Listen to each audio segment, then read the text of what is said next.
যারা এতিমকে ভালোবাসে আল্লাহ তাদেরকে ভালোবাসে। এবং আল্লাহর হাবিব সাল্লাল্লাহু আলাইহি ওয়াসাল্লাম বলতেন, আনা ওয়া কাফিলুল ইয়াতীমি ফিল জান্নাতি কাহাতাইন, আমি এবং এতিমের রক্ষণাবেক্ষণকারী এইভাবে প্রতিবেশীর মতো জান্নাতে থাকবো। এই দুই আঙ্গুলের মাঝে যেমনি গ্যাপ নাই, আমার আর এতিমের রক্ষণাবেক্ষণকারী তার বাড়ির মাঝখানে কোনো গ্যাপ থাকবে না জান্নাতে। Will be neighbour in paradise, জান্নাতে এরকম আমরা কাছাকাছি থাকবো। আল্লাহু আকবার পড়েন।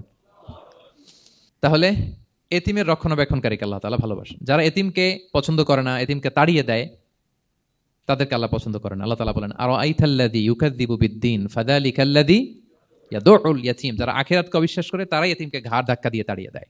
কোনো বিশ্বাসী কখনো এতিমের সাথে খারাপ আচরণ করে না। আপনাদের যাদের মন শক্ত, অনেকের চোখ দিয়ে পানি নামে না।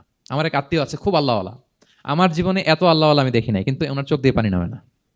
বারবার এসে আমারে বলে যে, মিজান কি করবো বলো, তুমি একটু মোনাজাত ধরো। আমার মনে আছে আমি ওনাকে নিয়ে মোনাজাত ধরতাম, তো ওনার কান্না আসে না চোখ দিয়ে। এত আল্লাহওয়ালা, খুব ভালো মানুষ, কিন্তু চোখ দিয়ে পানি নামে না। এটা অনেকের হয়, নানা কারণে হয়। তো আল্লাহর হাবিব সাল্লাল্লাহু আলাইহি ওয়াসাল্লাম বলেছেন, কারো যদি চোখ দিয়ে পানি না নামে বা হৃদয় নরম না হয়, তারা যেন এতিমের মাথায় হাত বুলিয়ে দেয়। এক সাহাবী এসে বলেন, ইয়া রাসূলুল্লাহ, আমার হৃদয়টা বড় শক্ত, হৃদয় নরম হয় না। রাসূল সাল্লাল্লাহু আলাইহি ওয়াসাল্লাম বললেন, তাই? আতুহিব্বু আন ইয়ালিনা কলবুক, তুমি কি চাও তোমার হৃদয় নরম হোক, ওয়া তুদরাকা হাজাতুক, এবং তোমার আশা পূরণ হোক? তিনি বললেন, হ্যাঁ। তখন রাসূল সাল্লাল্লাহু আলাইহি ওয়াসাল্লাম বললেন, ইরহামিল ইয়াতীম, এতিমের উপর রহম করো। ওয়ামসা আলা রাসি, এতিমের মাথায় হাত বুলিয়ে দাও। ওয়া আতইমহু মিন তুআমিক, তোমার খাবার এতিমকে খাওয়াও। তালিনু কলবুক, তোমার অন্তর নরম হবে। তুদরাকা হাজাতুক, তোমার ইচ্ছা পূরণ হবে। তাহলে হৃদয় যদি শক্ত থাকে, কার মাথায় হাত বুলাবেন? বুলাইছেন কখনো?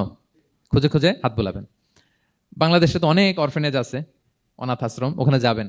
সুযোগ হলে একদিন যে একটু লাঞ্চ করলেন ওদের সাথে বসে, ডিনার করলেন, একসাথে খেলেন, ওদের মাথায় হাত বুলিয়ে দিলেন, সাধ্যমতো কিছু উপহার হাতে তুলে দিলেন, আপনার ইচ্ছা পূরণ হবে আর আপনার হৃদয় নরম হবে ইনশাআল্লাহ।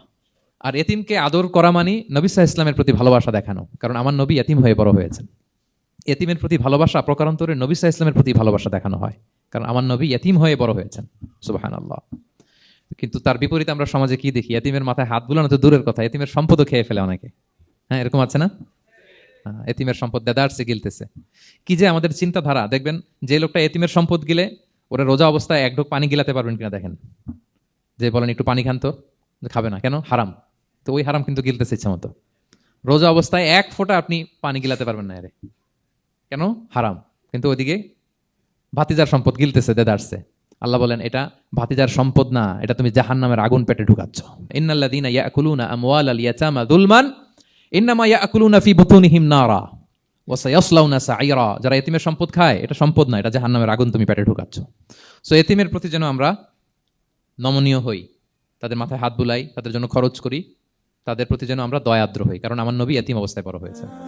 Be a part of our vision to listen and share the khair.